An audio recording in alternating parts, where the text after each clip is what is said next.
Airsoft. Kundi mga touchdown dito tayo sa Gapan, Nueva Ecija. With our boss, Sir Jonathan Micor. Second time na imimit na natin siya. So, sa wakas, yung dream unit niya, makukuha niya na. Okay? The Everyman Stream, the Shadow 2, yun na yung kukunin niya ngayon. At saka, hindi lang standard version, hindi lang yung original version. Ang kukunin niya, yung rare version, the full block, tapos naka-magwell. Okay? What is good and special about that unit? Malalaman ninyo in just a while. Okay. Yun. Sir Jonathan, piniprepare lang ni Ma'am Sally. Siguro mamaya ibigay mo yung box ni Sir. Para kung sakaling i-display niya.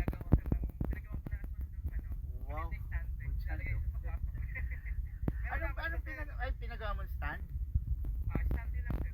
Stante. Kaya lang, paano mo itatayo? Naka-display lang ang box sir. Okay. Dito kasi sa inyo sa Nueva Ecija, may mga gumagawa ng yung palot china. Actually sir, mag-improvise ka ng palot china na gun stand. Ang ganda. Tapos babarnisan mo. Actually gusto ko magpagawa nun eh. Merong gumagawa dito sa lugar ng sir, ng Kabanatuan. Gun stand siya na palot china, made of palot china. Ang ganda kasi ng palot china, may mga astig. Then binarnisan. Ganda. Gusto ko magpagawa nun. Ipapamigay ko sa mga ka-airs. So, Ma'am Sally, para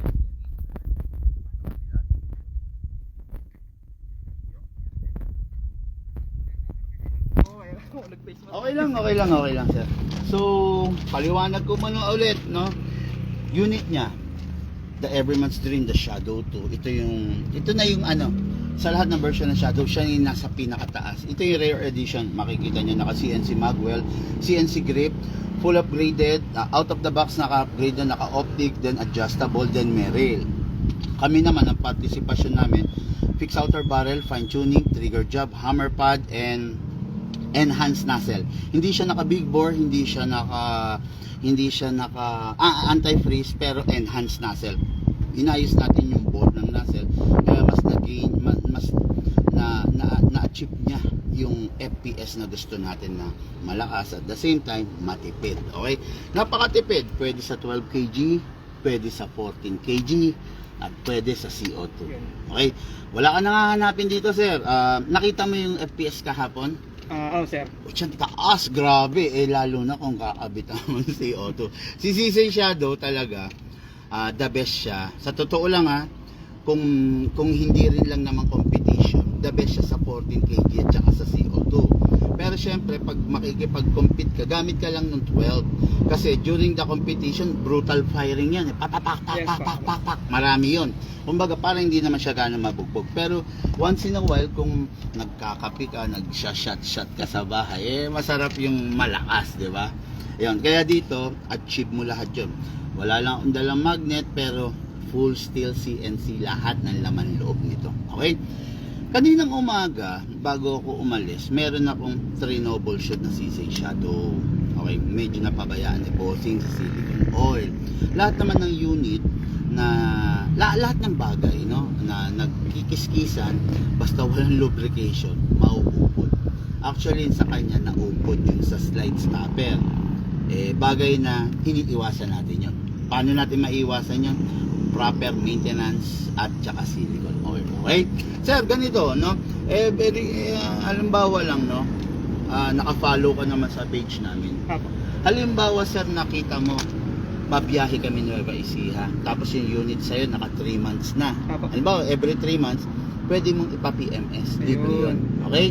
Kasi, sir, iniiwasan natin yung lumala yung sira. Halimbawa, pini-PMS ko, katulad yung kanina, medyo too late na. Kasi, tumindi na yung sira eh. Pero nagawan ko pa rin. Nagawa ko pa rin kanina. Mapapanood mo yun sa vlog natin, ha? CC din kasi yun. Pero halimbawa merong lumuwang, at least kung may mapi-PMS natin, makikita ko yun, maluluwa, masasisikipan natin. Di ba? Yun, ganun lang. Huwag niyong pabayaan yung PMS kasi mga ka-airsoft, napaka-importante po. Okay? Number 1, start na tayo. Sige, sir. Before ako mag-start, yung unit lifetime warranty ha. Just in case na nagka-problema, tawag lang kagad sa amin. Tawag lang, pwedeng ipaship nyo sa amin, pwedeng dalhin nyo sa amin, or pwedeng katulad dito, mag-meet kami. Dahil gumaway kami rito, pwede nyo kami i-meet, then para makita natin yung unit. Okay? Number 1, press the valve to remove the magazine. Okay, ito na yung crucial. Yung proper na pagsisilicone oil. Number 1, sir, i-press natin yung valve. Yun. Pag press mo yung valve, papasok yung oil. Malaking silbi nun. Kasi lahat ng nando sa loob malulubricate. Tapos every time na puputok siya, magre-release siya ng oil para nalulubricate yung buong system ng unit. Okay? Then dito sa ilalim. Okay, konti lang naman, sir. Number 2, sa unit. Kung sa magazine may dalawa, sa unit kasi i-lock manually, sprayan ng buo yung nozzle. Okay, okay na yon. Sa Glock, ini-sprayan sa ibabaw, sa Beretta, sa loob lang, sa 2011, sa gilid, sa hatakin natin siya pabalik. Okay, Huwag mo, hilahin mo siya, huwag mong ibabato kasi napupudpud yung slide. Yung 1911 ko kasi ibinababa ko pa. Para lang hindi siya mapudpud. Yan, para hindi okay yun. Hilahin ko lang konti, tsaka ibababa. Maganda yan. Naiingatan yung slide, yung letter L nagiging slanting. Yung iba naman sa 2011, yung letter L na kawit nagiging letter C. Kaya pag nangyari yon, hindi siya mag-open slide na, no? Again, para sa kaalaman ng iba, huwag hatakin to pababa, bagkos hatakin yung slide. Okay, and then rest. Yung 1911 mo may beaver tail. Ito wala. Kaya dire-diretso to. Okay? Ngayon, dako tayo dun sa magazine. Ito muna bago tayo sa magazine. 20.20 grams, good for indoor, good for venue na walang hangin. Pag mahangin, use the 0.25 grams kasi mas mabigat.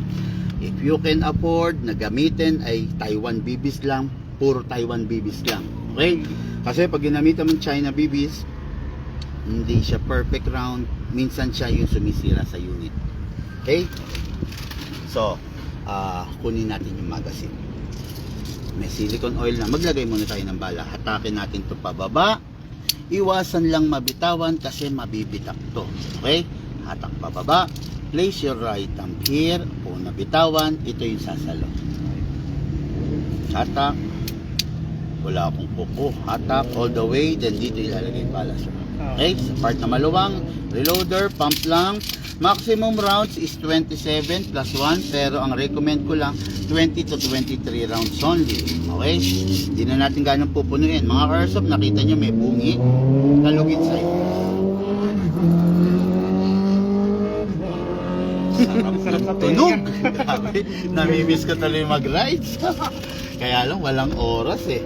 Okay, 12 kg, 14 kg. 12 kg ginagamit sa mga standard na barrel, 14 kg pangdiinan. Okay? Bahala si sir kung gusto niya mag 14 dahil compatible naman yung unit niya. Pero tanong ko lang, Okay. pwede siyang gamitan, mas madalas gamitan ng 14. Kung halimbawa maubos ko na yung 12, okay lang na i-pure 14 ko na siya. Actually, kahit na puro 14 na. Okay. Oo. Kaya lang kasi, kaya ko lang pinapagamitan ng 12 kasi hindi naman lagi gusto mo matindi diinan eh, di ba? Pag chill-chill lang, kahit 12 lang kasi medyo magastos yung 14. Oo. Sa 12 unang-una mura lang, di ba? Kaya okay din. Pero pag CO2, halimbawa talagang hunting or fishing, gamit ka ng CO2, tapos mabigat na bala, 0.40, 0.36, 0.40, ay nako sir, makita mo yung hito umaahon. Okay guys, no? 12 kg. Anong gusto mong gamitin natin? 12 or 14? 12 muna. 12 na lang muna. Kasi parang break-in period, di ba? Para... Sige, so 12 kg gamitin natin. Buksan natin. Then, sa paglalagay ng gas, hindi pwedeng pahiga, hindi rin pwedeng patayo. Kailangan pataob. Upside down, upgraded yung unit. 2 seconds only. 1, 2. 2 seconds lang. Bakit 2 seconds lang? Bakit sa iba 5, 7?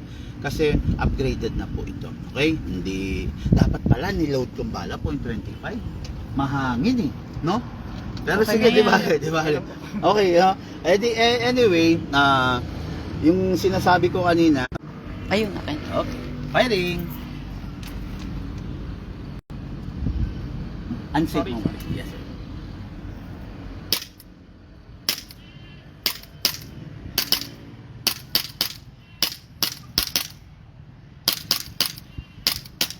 Yun. Open slide. Kasi wala ng bala. Okay. Matik yan. Meron pa isa. Okay. Open slide kasi wala ng bala. Next thing to do, release the magazine. Then, release the slide. Huwag hahatakin. Bagkos, hatakin to. Then, rest the hammer by pressing the trigger. Sir, may tanong ako sa'yo. Marunong ka mag-dismantle? Sa 1911, sir. Same lang rin naman dito. Okay. To. Hindi ko dapat ibulgar to, no? Pero sabihin ko na. Halimbawa lang, kasi malayo ka sa akin kaya ituturo ko sa ito. Halimbawa lang, no? Na nagkaroon ng puntong ano ba sabihin to? Paano ba sabihin to? Grabe, ang daming convoy, oh. Puro politiko yan. Oo. Parang senador to. Congressman Eming po. Ayan. Opo.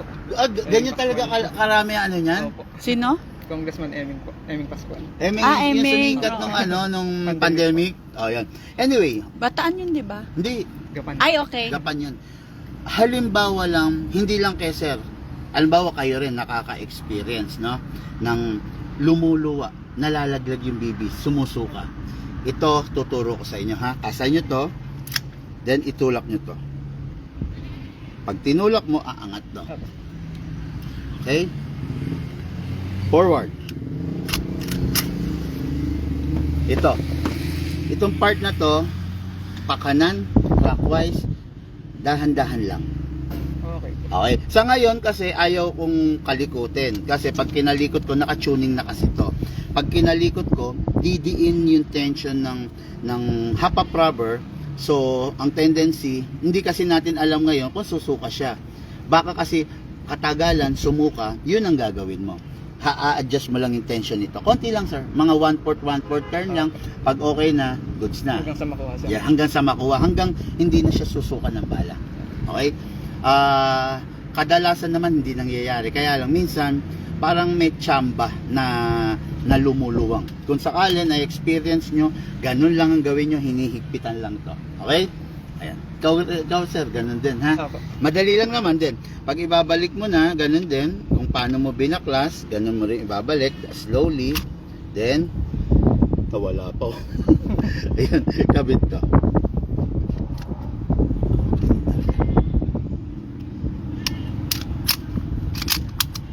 Okay? So, yung unit ng ating Cursoft, lifetime warranty, just in case. Sir, may tirang hangin to, hindi ko napapakawala. Okay po. Okay, Sir Jonathan Micor, dito sa Gapan, Nueva Ecija. Sir, dito. Second time ka-airsoft natin. Thank you. Anong gusto mo? Ito? Yun na po. Yung talagang... Talaga. Sige. Sir, meron ako itatanong dito sa... Yung pinsan ko kasi, meron siyang bibis, hindi ko alam kung saan galing. Okay. Tatanong ko kung pwede sa kanyang ilagay. Tignan Sir, natin. yung nagdala ko ng Tignan sample. natin yung grams. 0.23 siya, sir. Wag. China. China. Bukod sa China, expired. Bakit mo nalamang expired? Wala nang tinta. Pinasok na ng moisture. Sa lakas nitong unit na to, pwede nang gawin sa loob. Pag inurog niya at kumalang yung mga nabakot yung sana. Kaya talaga din na- Pero wag mo sa airsoft yan. Kaya din na naman, sir, talaga eh. Maraming tirat na eh.